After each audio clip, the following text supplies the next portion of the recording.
દેવા, પપ્પા, તમારા બંનેના મોઢા કેમ પડી ગયેલા છે?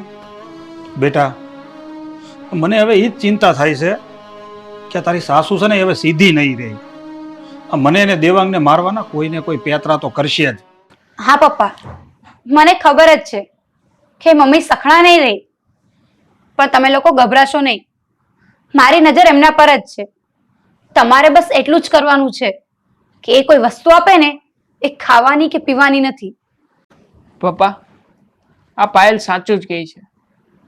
આજ પછી મમ્મી આપણને કોઈ પણ વસ્તુ આપે ને તો આપણે લેવાની જ નહીં ને. પપ્પા, તમે ગભરાશો નહીં. હું તમને લોકોને કાંઈ નહીં થવા દઉં. અને રહી વાત મમ્મીની, તો એને હું આ ઘરમાં એક વસ્તુને હાથ પણ નહીં અડાડવા દઉં. બેટા, તમે ગમે એટલી કોશિશ કરશો ને તો એ તમારી હાહુ હખણી નહીં રહે, કારણ કે એની પાસે શેતાની દિમાગ છે. પાયલ, પપ્પા સાચું જ કહે છે. મમ્મી છે ને એ વળતો વાળતો કરશે જ. તમારા લોકોનો ડર સાચો જ છે, પણ ક્યાં સુધી આમ ડરી ડરીને રહીશું? પાણીમાં જ રહેવું હોય તો મગરમચ્છથી થોડી ડરે. તમારી વાત બરાબર છે બેટા. આ પાણીમાં રહેતા જીવ જંતુ મગરમચ્છને જોઈને છટકી શકે છે, પણ આપણે આ વિફરેલી વાઘણની પાસેથી છટકી નહીં શકીએ. તમે લોકો સૌ ખોટી ચિંતા કરો છો. મમ્મી માથાને ફરેલ જરૂર છે, પણ એ કોઈ હેવાન કે શેતાન તો નથી ને.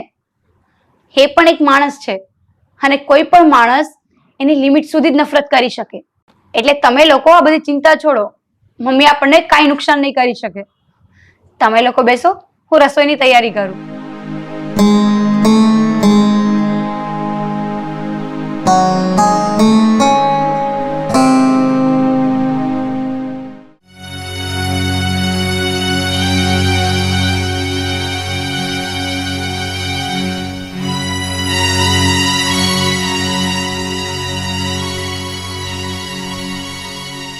પેલી હરામની પાયલના કારણે મારે મારા મમ્મીના ઘરે જવાનું બંધ થઈ ગયું.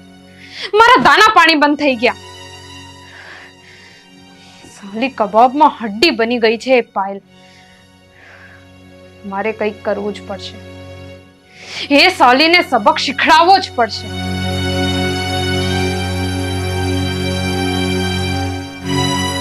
ચાલો, અત્યારે જ મમ્મીના ઘરે જઈને એ સાલી પાયલનો વારો લઉં.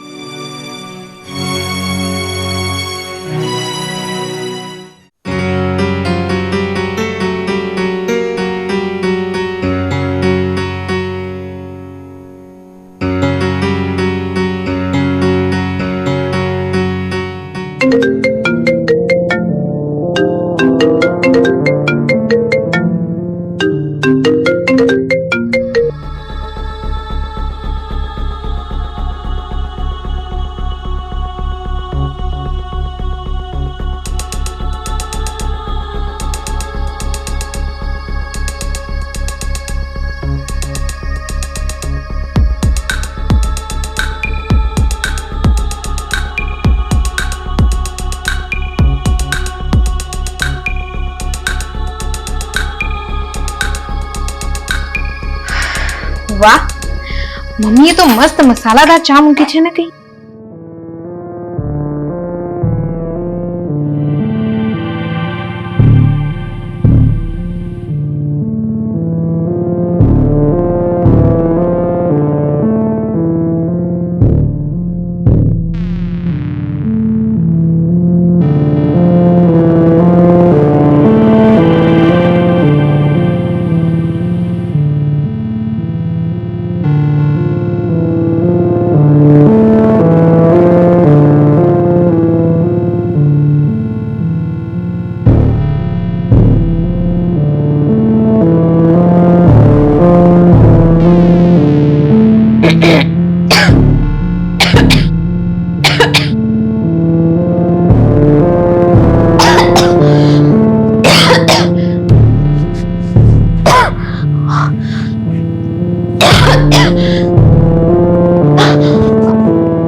અરે હા રીતિકાને શું થઈ ગયું? રીતિકા રીતિકા રીતિકા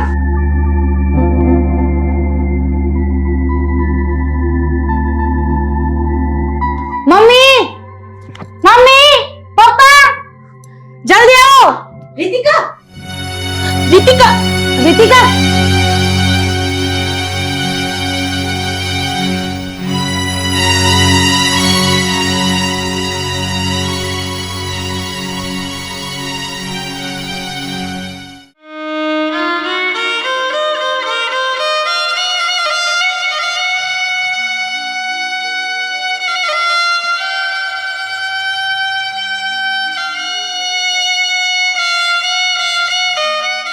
આ જે પણ કંઈ બન્યું ને એની જવાબદાર હું જ છું.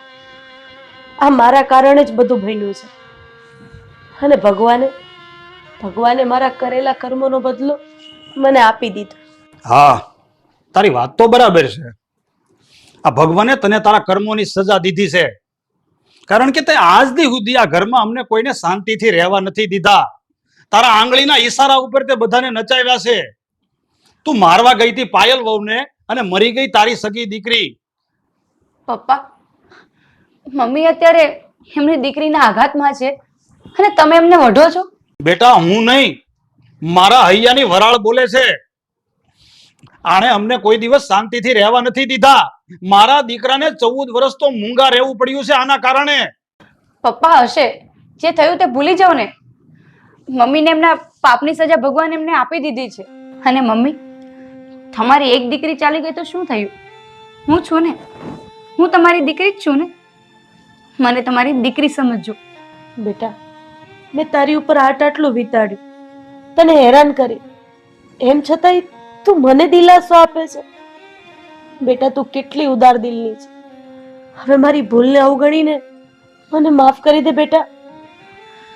અરે મમ્મી, તમારે થોડી માફી માંગવાની હોય.